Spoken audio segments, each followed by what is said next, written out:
Headline management हुई है। सब कह रहे हैं 20 लाख करोड़ का पैकेज है, 20 लाख करोड़ का पैकेज है।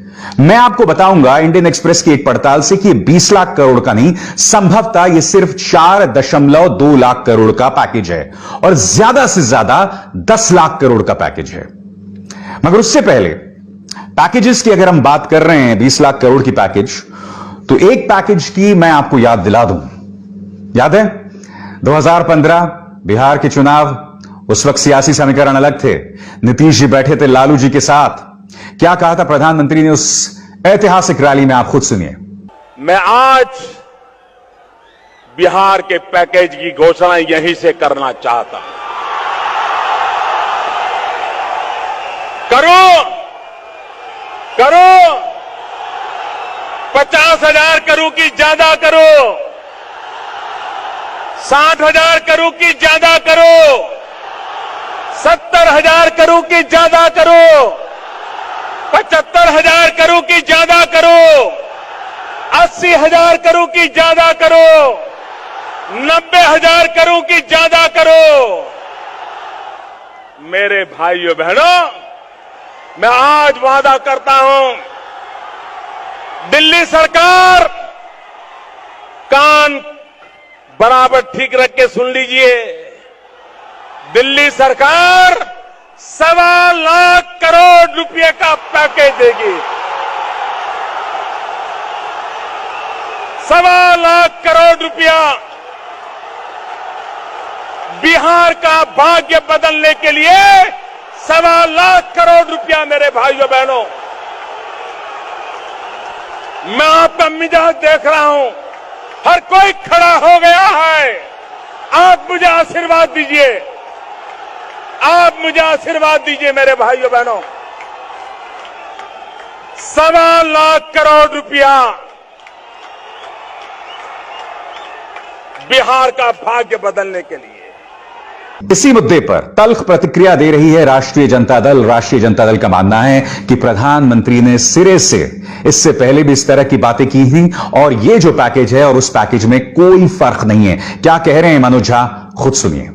मुझे तो कई दफा डेजावू होता, बिहार में भी ऐसी ये घोषणा फलाना फलाना लाख करोड़, तब नीतीश जी हमारे साथ, उन्होंने कहा भी कहां गया उसे ढूंढो।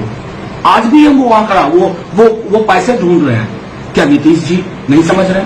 मेरा मानना है कि इस पूरे पैंडेमिक में एक चीज तो साफ हो गई है, कोरोना से हम जीत के निकल रहे हैं, निकल जाएंगे, उम्मीद है।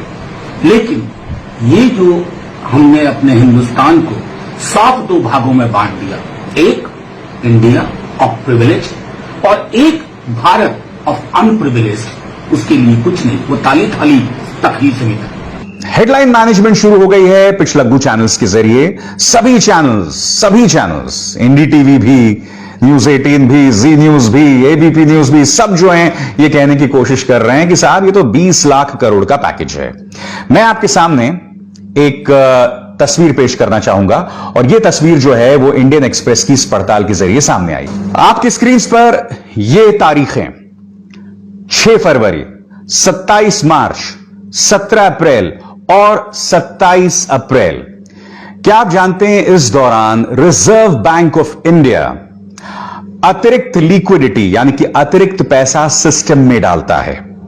जी हां, और उसके बाद 27 मार्च को 1.7 लाख करोड़ का वित्तीय पैकेज वित्त मंत्री निर्मला सीतारमण देती हैं। अब इन सभी तारीखों को जो पैकेजेस का ऐलान हुआ उस सबको आप मिला दें तो ये सब आपके स्क्रीन पर जीडीपी का 4.8% होता है। और जानते हैं कितने रुपए? 9.74 लाख करोड़ रुपए, यानी कि करीब 10 लाख करोड़ रुपए की घोषणा तो पहले ही हो चुकी है। अब इंडियन एक्सप्रेस एक और चीज कहता है, देखिए बोरोइंग्स को लेकर, यह शब्द पर गौर कीजिए, बोरोइंग सीलिंग।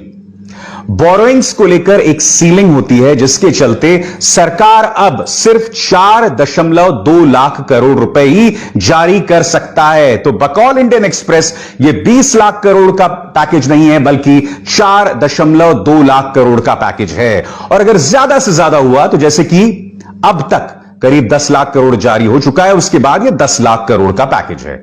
मगर मीडिया को बहुत अच्छा लग रहा है 20 लाख करोड़ के पैकेज की बात करने का, तो एक तरह से यह शगुफा आपके सामने छोड़ा गया है। यही नहीं, प्रधानमंत्री ने अपने इस भाषण में किसकी बात की है? आत्मनिर्भरता की। और सारा मीडिया जो है वो जय जयकार कर रहा है कि आजाद भारत के इतिहास में आज तक किसी ने आत्मनिर्भरता की बात नहीं की। इन दो चेहरों पर गौर कीजिए, प्रधानमंत्री इन दोनों को पसंद नहीं करते हैं। एक तरफ पूर्व प्रधानमंत्री इंदिरा गांधी और दूसरी तरफ उनके पिता पंडित जवाहरलाल नेहरू। मैं आपको बताना चाहता हूं कि इंदिरा गांधी ने कम से कम उनके 5 बयान में पढ़ के सुनाना चाहूंगा, आपके स्क्रीन पर होंगे वो बयान, वो उस पर आप गौर कीजिए। सबसे पहले यह बयान दिया गया था 5 दिसंबर 1970 को।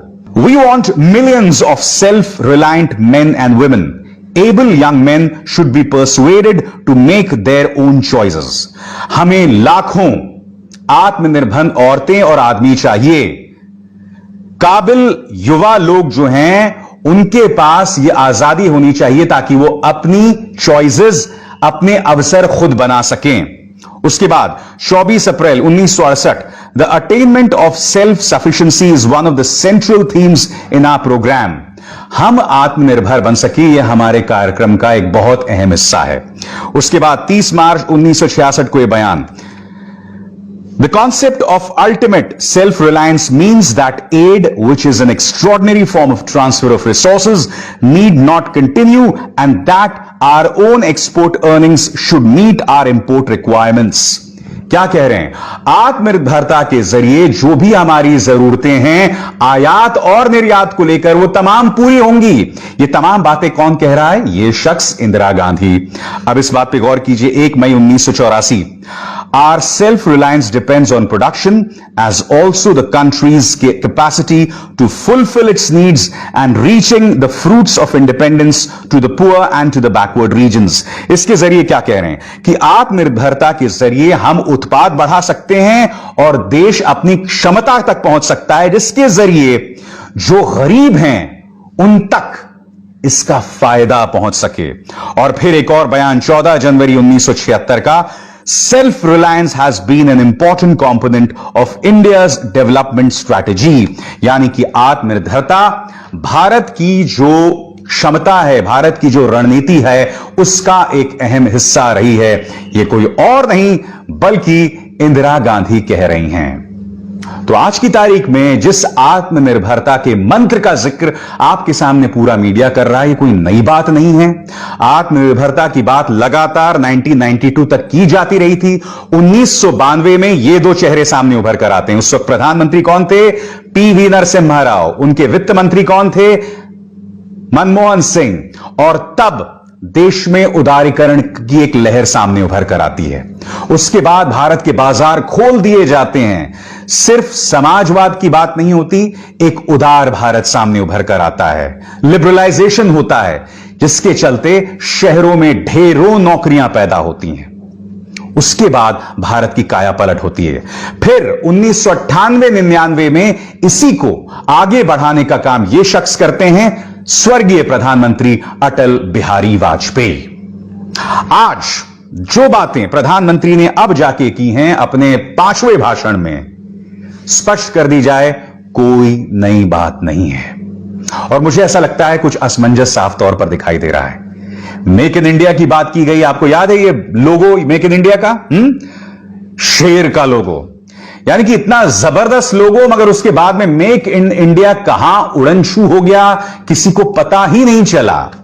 जी हां, उसको लेके मंत्रालय बना, मंत्रालय के चेहरे भी हुए, मगर फिर गायब। तो मैं यही जानना चाहता हूं, यही मेरे को चिंता है कि प्रधानमंत्री ने बड़ी बड़ी बातें तो जरूर की हैं, मगर हकीकत यह है कि क्या हकीकत और असलियत में फर्क तो नहीं है, कथनी और करनी में फर्क तो नहीं है। चिंता मुझको यह है।